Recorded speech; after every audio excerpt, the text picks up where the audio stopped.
Welcome to the TechSource.tv. My name is Dan, and today on the show, we have quite a few things for you. It's quite a packed show. Now, I'm going to try starting this new thing out, and before I start recording the show, I post on Facebook, and simultaneously post on our Facebook page as well. Pretty cool how I have it linked like that.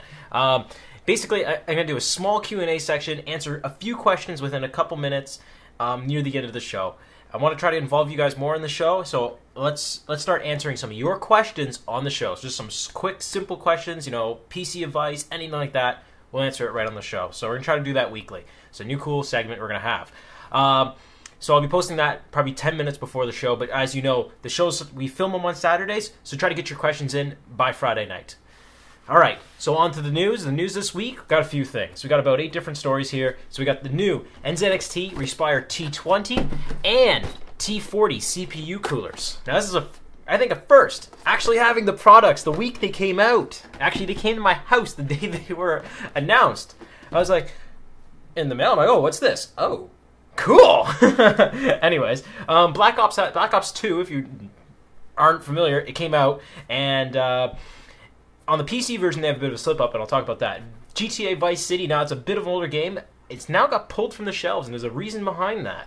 3D Mark, the guys Future Mark, guys who make 3D Mark, have a new version for cross-platform, as well as there's a new AMD FirePro, the S10000. That's a pretty badass workstation card.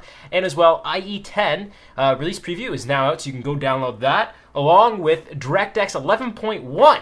Got some cool information about that.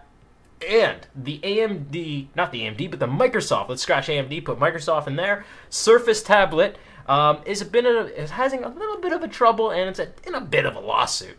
Also on a side note, last week you guys said, I had a Coca-Cola can here, so I was drinking Coke. You guys are like, oh, this episode's sponsored by Coke. Well, this week I'm going to have beer instead. So this week will be sponsored by beer, because beer is good. But if you're under the drinking age, then go have something else. Beer's not good for you. Alright guys, stick around. This episode of the Tech Source.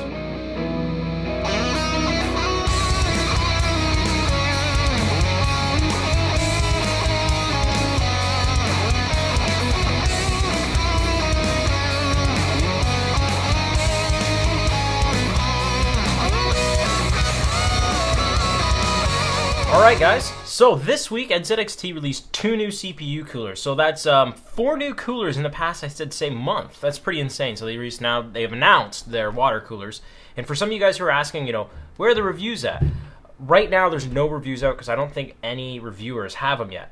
Ours are on their way.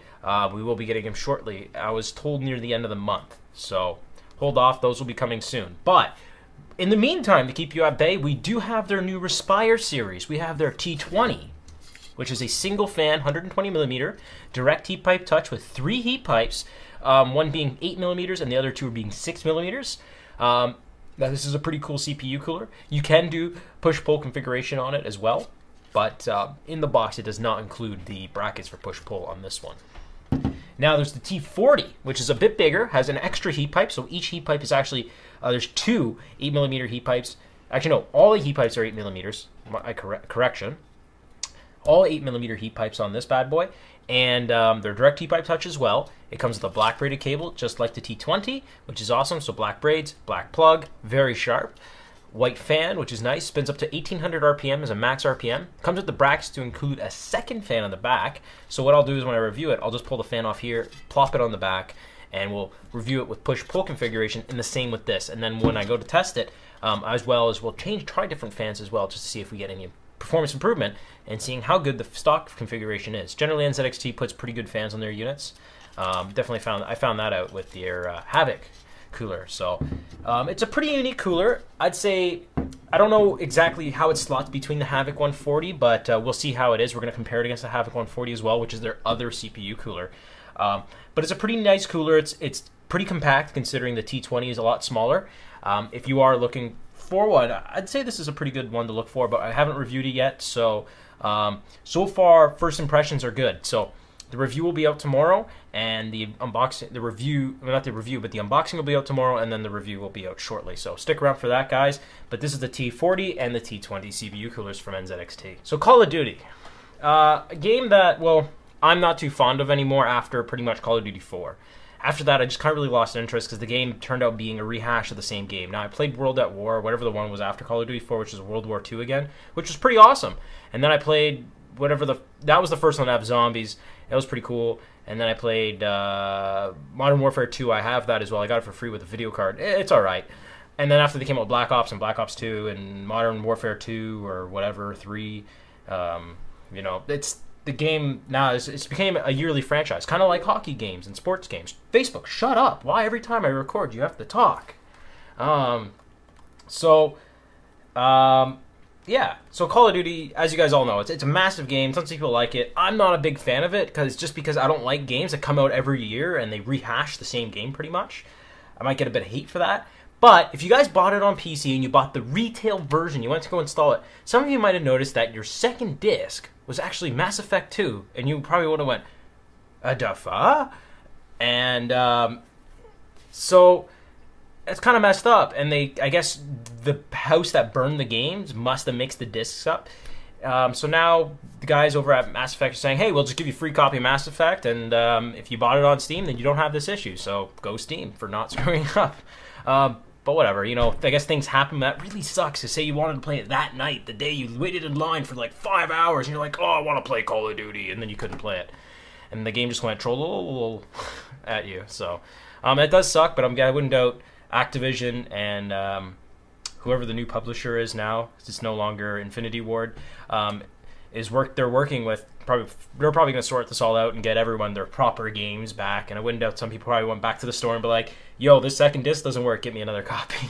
So that sucks. Let me know if this happened to you guys, but that really does suck. So I really hope that all does get sorted out. So the Grand Theft Auto series, if you're not familiar with it, it's an open world game where you can steal cars and shoot shit and blow things up. It's pretty awesome and has a great story and is a really fun game, and it's been around for many years. It started originally from a top-down kind of open-world game where you can steal cars and do missions by picking up the telephone, and that's how you did your missions. Later on, Grand Theft Auto 3 came out, and it was totally open-world, and it changed a lot of, totally, the Grand Theft Auto series for the better. It's an amazing game, and I still play it to this day. Now, out of all the Grand Theft Auto games, and Grand Theft Auto 5 is just coming around the corner, and the new trailer came out for it, which is pretty epic, and I really liked it. I'm looking forward to it coming out in spring of 2013-ish. I can't wait. Now, Vice City, which came out after Grand Theft Auto 3, for me, is one of my favorite of all time Grand Theft Autos, and actually one of my favorite of all time games. It's just a lot of fun. Even though it's a dated game, the graphics are old because it came out on PS2. I still play it on the PC almost quite a bit. I just reinstalled it again, and I'm going to start playing it again. It's just a lot of fun game. It's a game that I've played over and over many times, and I've beat it many times. I think it's just an amazing game. So one of the things that kind of saddens me is that Grand Theft Auto Vice City has gotten pulled from the shelves. Now, at the same time, you might be thinking, well, why are you talking about Vice City? It's such an old game, considering 5 is coming out soon. Well, the thing is, you could still buy Vice City, you could still buy San Andreas, you can still buy 3. And if you bought like the Grand Theft Auto pack from Steam, you could get 2 and 1. So that was pretty cool. Now, the problem about Vice City, what happened is, the reason why I got pulled is because of some music licensing about their music. I wouldn't doubt it's probably due to some of the Michael Jackson songs. That's some of the speculation people are saying. There's no real clear info on what Rise really has gotten pulled down, but there's also some speculation saying that it is coming out for the iOS soon and Android. So it could be that when they were trying to remake the game and port it, they had a bit of a licensing issue, and now they're dealing with that and redoing all the copyrights for a lot of the music, because the soundtrack of that game is unreal, and I absolutely love it. So hopefully when they do sort that out, and I don't want them to update my current game and then say all of a sudden I lose music. Hopefully we don't lose any of that. So can't wait to see the game come back on sale, and I cannot wait to see the game go up on Steam. Go on iOS. It's already on Steam. Do you like benchmarking and you love to bench everything and every device you've ever had? So considering going from your laptop to your desktop, you want to benchmark your phone and see how good your phone is, and then benchmark your tablet and see how good your tablet is. Well, now you can. You can benchmark everything cross-platform with the new Future Mark, a 3D Mark. And they're coming out with a 3D Mark cross-platform. So it's going to work for iOS, Android, and Windows 8 platforms. So this will be great for any mobile platforms. is the best way to think of it. So you can benchmark your iPhone 4S or 5. You can benchmark your Samsung Galaxy 3G or 3, or your Samsung Galaxy 2. You can benchmark, your Galaxy Tab or your whatever Asus or Acer tablets. You can benchmark your any tablets, even the Microsoft Surface. So that's pretty cool. So this is going to make it a lot easier for reviewers when coming to review laptops, or not so more laptops, but tablets, and also phones. So any ARM based kind of device, so Tegra, and then you also got all the Apple different price processors and things like that. So any really ARM based stuff that runs on iOS and Android and Windows will be really easy to benchmark and compare performance with. Because right now you have Apple going, we have the fastest processor because it does this, and we're Apple, and we think we're awesome, and everything we make is the best of the best. And then you get NVIDIA making their Tegra 2, and they're like, you guys are just lying through your teeth, and our shit's better than your shit. But there's no real way to actually test it until now. So I can't wait for this to actually come out. I would really like to get my hands on it and try it out with a few different devices, but unfortunately I don't really have that many tablets or things like that, because I really could give a two shits less about them. Because for me, I have a laptop, I have a desktop, I have a phone, so I can check emails, make phone calls, send text messages. Cool. That serves all my mobile purposes. I'm not at my desk, and I want to sit on my couch or be somewhere else mobile. I have a laptop, and I can serve all my needs with that. And then I want to sit at my desk and play games and do things like that. That's what a desktop's for. Why the hell do I need a tablet and be entertained at every 2 seconds I'm at? So I don't see the point of a tablet, but now you can bench your tablet and see how fast it is, and then you can brag to your friends that my tablet's faster than your tablet. All right, so let's talk video cards. AMD's released their new FirePro S10000. 10,000. Okay, anyways. The S10000s are ultra high-end video cards. It's dual GPUs. It has 6 gigabytes of memory on it. It can do up to a 5.9 teraflops of processing power on a single precision. On dual precision, it'll do almost 2 teraflops, which is pretty crazy. So that's insane. It's like they're saying it's the fastest workstation video card ever. Now, what does this mean to you with your consumer-grade video card? Basically, what they learned from designing this card will help out future consumer cards. As well as that has a max TDP of 375 watts, so that's 2 8-pin powers it's got on the end of it. And it has a 3-year warranty, which is meh. And it comes at a low, cool price. Nice budget, wallet-friendly price of $3,599. Yeah. BlackBerry, shut up. God. Yeah, so it's well priced, I would say. Has a lot of horsepower, lots of memory, and it also, at that 6 gigabytes of memory, it's clocked at 5 gigahertz of GDDR5. That's insane. A core clock of 825, and stream processors, it's got 17,992. And remember, there's 2 GPUs, so it's got double that per GPU, which is pretty crazy. And it also is based off their Tahiti 28 nanometer architect. The craziest thing about this video card is it's just absolutely massive, and it has 3 fans on it, and it has 4 mini display ports and 1 dual-link DVI, so that's pretty awesome. And you can do Infinity on this with like 5 displays, so that's pretty cool. It doesn't support Crossfire because Crossfire is already on the video card, but basically what this is going to be good for is, any OpenGL or OpenCL like graphics processing or DirectX. It works for Linux, Windows, and any server applications. It's a very server-oriented card, and it's meant for for rendering and things like that. Not really gaming. You can't really game on this. People who are going to probably be buying this will be like, we need 100 of them. Okay, $10,000 later. All right, cool. We got them for our servers. Apparently, they're also energy saving. I don't see how they are at 375 watts at max load, but I guess they are when you're not really on them. So that's cool. And because they got dual cores, it's going to be able to process a lot of information. So these will be really cool video cards. And yeah, workstation video cards are always cool. They're obscenely overpriced. And if you ever try to game on an actual workstation card, they actually game like shit compared to their, say Radeon to FirePro. Their consumer counterpart. The consumer powerpart will kick its ass in gaming. But then its workstation card will kick its ass in rendering and doing actual other work. So It's kind of neat how they're both like actually really programmed differently, but they're very similar at the same time. So this graphics card is kind of AMD's 7990, which they didn't really release, and they just kind of told all their partners to say, hey, you can go build the 7990 and label it as whatever you want and use this and make it as your own free will. And then AMD's like, sup, we're going to build our own, but it's only going to be for workstation, which kind of sucks. So it sucks that we never saw the 7990 come from AMD, but we somewhat saw it as the S10000. Do you like Internet Explorer 10? Or how should I put it, Internet Exploder 10? Well, if you do, and you are a hardcore Internet Exploder fan, don't worry, version 9 is getting replaced. I know, it might be tough for you. You know, Microsoft hasn't made very many versions, and change is hard. But don't worry, version 10 is on the way. And apparently Microsoft says it's going to be better. It's going to be stronger. It's going to be more secure. I don't give a shit. I use Chrome and Firefox. But anyways, if you're interested and you want to try it out, the new Internet Explorer 10 release preview is available. You can use it on Windows 7, 64-bit SP1, or 32-bit SP1, or Windows 8, 32-bit or 64-bit.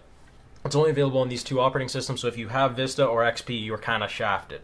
At this point, if you're running XP, I would advise maybe to at least upgrade to Windows 7, just because you're going to be missing out on a lot of newer features. So I'm just installing it right now to see how it is. So we have two more things about Microsoft. I'm just kind of bundle them into one, get it all done quickly. So then I can see if you guys sent me any questions and I can answer them. So first things first, DirectX 11.1. Originally, DirectX 11.1 was not going to be available for Windows 7, and Microsoft was going to force you to upgrade to Windows 8 to use it, which kind of disappoints me because that's the similar thing they did with Windows Vista from XP to get DirectX 10. Now the only difference was that DirectX 10 looks great, but performed really shitty because it wasn't really that optimized, and Vista was such a power hog and like sucked up so much resources along with DirectX 10. It wasn't really worth it. And even then, nowadays, DirectX 9 games, if they do it right, they actually look really good and almost look as good as DirectX 11 games. Now, there's a lot of benefits over with DirectX 11, and now with DirectX 11.1, I haven't really read into it. The main thing is, though, is you can now use it on Windows 7, and you can now use it on Windows 8. Now, it's only in its beta stages. Full release will be soon, and then it will be pushed out through Windows updates. So definitely keep an eye for that. If you want, you can download the beta, but I would advise not to, because you might have run into some instability. So, but 11.1 is now coming to Windows 7, which I'm really happy about because I don't see myself upgrading my main PC to Windows 8 anytime soon. Yeah, and so another thing about Windows 8 is, say you picked up one of the Microsoft Surface tablets. Now, say you buy a 32GB version. You might be thinking, like the iPad, if you buy a 32GB version, you get almost about 32 gigs of space. You lose about, I'd say, almost 200 megs for iOS to a gig. Plus a little bit for formatting and things like that. Well, the Windows 8 tablet, you lose 16 gigabytes of space for the operating system. They said, like, oh, you need to make this for the tablet. Cool. Port all the ARM stuff to it. Awesome. Now throw it on the tablet and call it the 32 gigabyte model, so then it has 16 gigs of space. Sweet. One guy went to go buy it, and he went to go use it. And he's like, let me go load some Word documents on it and load some music on it and some pictures on it. What the hell? It's out of space. I thought I had a 32 gigabyte model. Just looked at it. They only give me 16 gigs of space. The fuck? And it's like, yeah, you're surprised why? It's Windows. Windows is fat. You should know that. But anyways, this guy is now suing Microsoft saying false advertising because I did not have 32 gigabytes of space. I only had like 16 gigs of space. Honestly, I think this is going to get thrown out of court, but knowing how some weird things fly in the U.S., because this is where this guy's from. It's an LA-based lawyer who is suing Microsoft, and knowing how some things fly, this guy might actually win, because if you really think about it, every other tablet on the market, when they advertise their space, that's actually how much space you're allowed to use. But with the Microsoft one, this is how much space total it has, like you would be buying a PC. Like, say you go buy a laptop, and it says it has 120 gigabytes of space, which now I know it has. That's very little. But say it has an SSD, and you're buying it with a laptop. And once you get that laptop, it only really has about, after Windows loaded all the updates, blah, blah, blah, and all that stuff, you really only got about 70 gigs left of space, 60 gigs left of space. And then you load all your apps on, you're really down to 40. So you're like, whoa, what's going on here? And that's kind of how the Windows 8 tablet is. So honestly, I see that as kind of a no-brainer, because Windows is fat, and then you load all your shit on, it's going to get even fatter. So if you're going to buy a Windows 8 tablet, just buy the biggest one. But this guy, I guess he's not very tech-savvy, and he's just kind of like, bah, bah, bah, bah, bah. Why isn't this coming with all the space that I want? So we'll see how this pans out, and hopefully we hear more news about this. All right, so let's go to Facebook and Twitter questions. I'm literally just going to read them off and answer them off the top of my head, really. So I'm just pulling up Twitter right now. If you guys are wondering, our Facebook page is facebook.com/thetechsource. Our Twitter page is twitter.com/ttechsource. So at ttechsource, and just search The Tech Source on Facebook. All right, so let's see here. Questions. Nothing on Twitter because we only have about 300 people. Let's go to Facebook, where lots of you guys ask me questions. So, first one off by Avon Turner. Sorry if I butchered your name. HD 7770 or 550 Ti. I'm going to go for the HD 7770 because it's a bit newer card and probably uses a little less power, and I wouldn't doubt it's a bit faster. Actually, I think it is actually faster. All right. So, next one. Alec? Okay. 670 or 7970 for 1080p gaming. Go for the 670, dude. It's probably a bit cheaper. Or actually, no. The 7970 comes with actually a pretty good gaming bundle right now. So if you do buy it, you get like 5 free games, which is not bad. But the 7970 is better for bigger resolutions. So go with the 670. You're going to save yourself a bit of money. And I think right now they're about $300. So that's a pretty good deal. Jordan's asking, future of AMD stock. They're tanking. I have no idea, dude. I don't work for them. But all I know is one of their head offices for their graphics card units are here in Ontario, in Markham. Can you do 4-way with a GTX 670? I have no idea. That is Wallet. 4-way. Yeah, I'm Googling right on the show. SLI. I know you can do 3-way SLI. Not sure about 4-way SLI. Cooling 4-way SLI. Okay, 670 does not support 4-way SLI. Done. There you go. All right. He asked like 3 different questions. I'm going to skip over it. SSD. An SSD, is it worth it? 120 gigs. Totally. If you can get an SSD for a good price, for example, like an Intel 320 series, they're plenty fast and super reliable. Go for it. I have one in here. It's awesome. I got a Corsair Force 3. Serial ATA 3.01 or Serial ATA 6 in my main PC. It's awesome. Absolutely love it. After all the bugs were worked out and they came with the latest firmware. So they're getting better. And then just go on Google and search how to optimize Windows 7 for SSDs and you'll make it even better. So that's cool. Any chance you guys be giving away stuff, past review stuff, not in use, blah, blah, blah. You know, I've been thinking about doing a lot of things for reviews. The main problem is a lot of the products we get that we review, Carlos, is that they're cases. And in Canada, shipping is just ridiculous. So mostly what I do is I give stuff to friends. But now that we're getting a lot more CPU coolers, I might start giving stuff away in future contests. So we'll be looking into that. So please stick around for that. Sebastian, if you want to do a build within the next 6 months, what CPU would you get? Ivy Bridge Extreme or Haswell? Honestly, just go for an Ivy Bridge, better price of performance. I just picked up a 3770K for our main PC. We upgraded from a 3770 to the K because we bought a non-K before they came out. So, yeah. Is it too early to start thinking about the 8000 series GPUs from AMD? Yeah, I'd say so. They're probably about another year away, or I'd say probably another 2 quarters away. They should be coming out late quarter 1, maybe early quarter 2, from what rumors I've been reading. What would be your favorite build? What would be your dream build? Honestly, right now, I haven't really been looking and buying a new PC. My current build, I'm pretty happy with. And that was from Lawrence. Sean. Oh no, that was from Sean. And the last one was from Lawrence. Okay, Mark. External graphics cards for an ultrabook hardcore gaming laptop. I've looked into them. I don't know if they actually work. Some people saying they do work, so we'll see. Honestly, I don't think there's that many people that actually run them anymore, but I'd say just look into it. I'm not too sure about them. I've never used them, so. All right, let's keep going down. Last, do you plan on doing a tutorial of OS X on x86? Honestly, I've tried. I tried to make a PC. We got this unit to review from this company, It never ended up getting working, and I just couldn't get it working. So trying to make a Hackintosh is a bit of work. I've done it on this laptop back in the day, because the MacBook Pro of the time when this laptop came out was actually used almost all the same parts minus the video card, which is really cool. So the only problem was I didn't have any video card drivers, and it ran like a bag of shit, so that kind of sucked. So honestly, making a Hackintosh is a bit of work.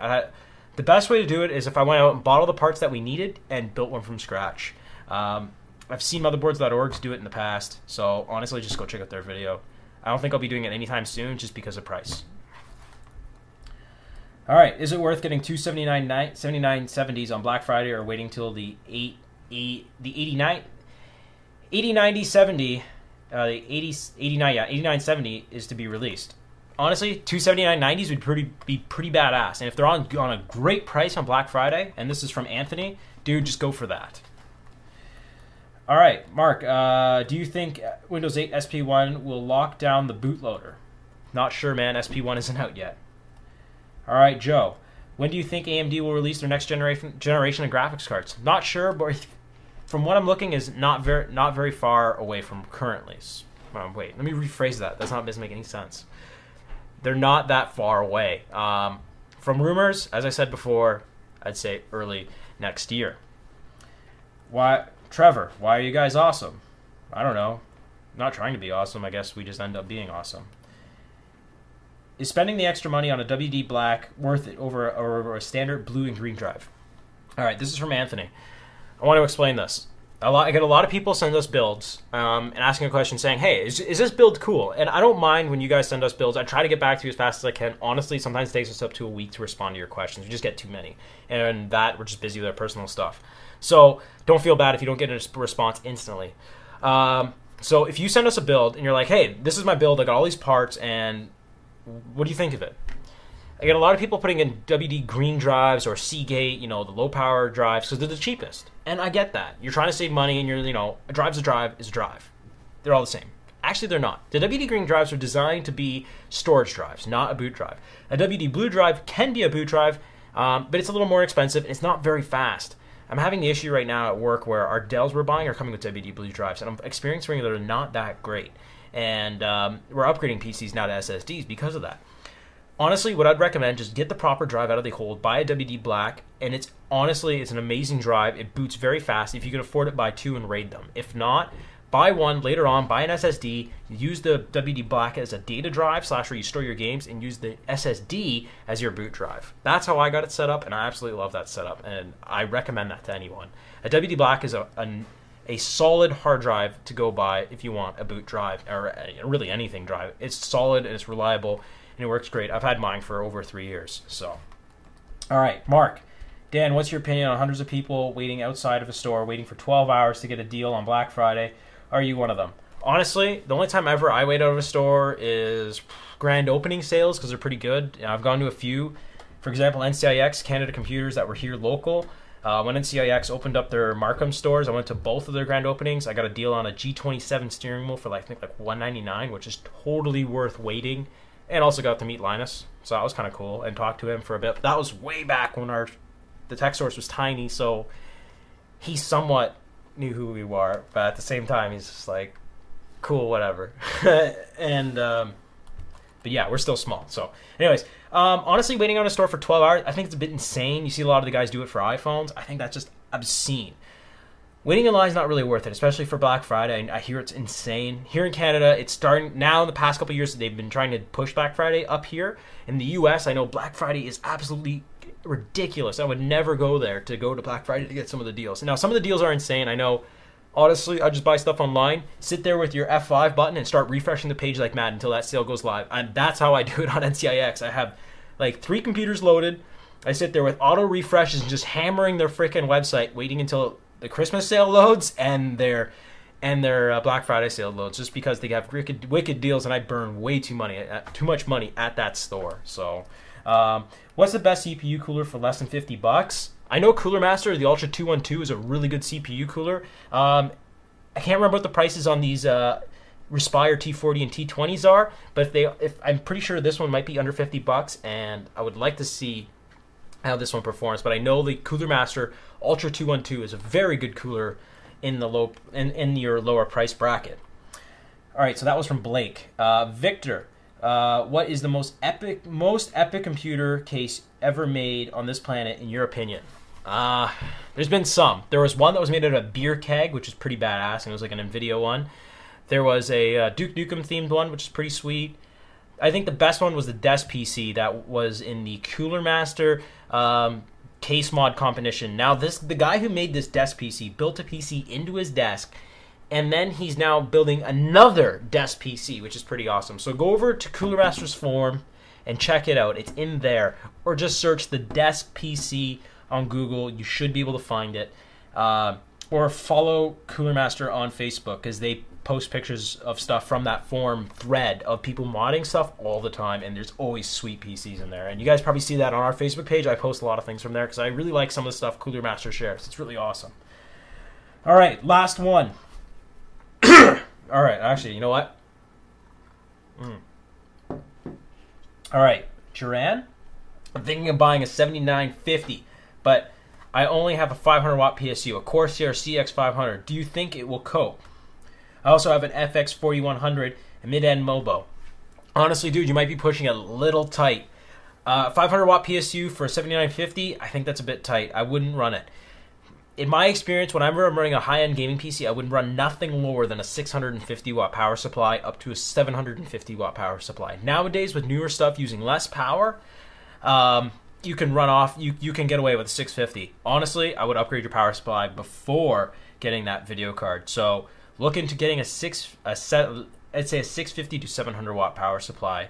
I actually, you know what, 700 watts might be a way overkill, but it'd be great for you if you plan on upgrading anything else down the future. You're kind of future-proofing your PC for adding more hardware. And that's why whenever I build a PC, I always overbuild the PC. I put a power supply that can handle well more than what the PC is, just in case the user, whoever wants to upgrade, put more hard drives, put more video cards, a better processor, things like that. And that's the way I see it. Whenever I build a PC, put a power supply that can handle more, and buy a quality name power supply. Don't buy any of this no-name stuff, because your power supply basically is the heart of your PC, and if that thing goes, it's taking everything with it, and I've had it happen. So please buy a good one. Look at something about a 650 watt. I think you should be good. And that's pretty much it, guys. So that's the end of the Q&A session. How do you guys like it? Just let me know, and we'll do it in the future if you do. All right, guys, thanks for watching today's episode of the TechSource.tv. As you know, your comments, your subscriptions, and all your stuff, and everything you guys post is always greatly appreciated, and we read every comment. One quick note, Dave is still away this week, as you already noticed. He will be back next week, I hope. Future reviews, Respire T20, Respire T40. Also, AMD RAM disk review. I'm still working on it. I'm actually running into some bugs. I'm working with AMD to fix these issues. Fantex, the Fantech PHTC 90LS CPU cooler, working on that, is actually not bad, I'm going to say right now. And we're going to be doing also a review of the new Noctua NHL9A and I CPU coolers. So these are low profile CPU coolers. They're still in box. I'm not going to open them up yet because I haven't done the unboxing video. So I want to keep it nice and fresh, minty fresh in the box. These coolers, just a quick note, with the fan, they're only 37 millimeters high, 3.7 centimeters, which is ridiculous. See, those are super small CPU coolers. They came in one box like this when they came over. So that's pretty cool. Thank you guys to everyone who sent us these items. So Noctua, NZXT, AMD, and Fantex for sending all this stuff for us to review it for you guys. So please keep an eye out on the channel for all this cool stuff to be reviewed shortly. Unboxings for this will be out tomorrow. Unboxings for these will be out sometime this week. And review for this will be out sometime this week. And review for this, it's still in progress. So I'm hoping to have that out soon. I really want to show you guys the RAM disk because it's really cool stuff. But anyways, there you guys go. That's the Tech Source. Please remember to like us on Facebook, follow us on Twitter, subscribe to the YouTube channel, and like this video if you did enjoy watching this. I know it was long, but that's how we do it here on the TechSource.tv. We are professionally unprofessional. So see you guys next time.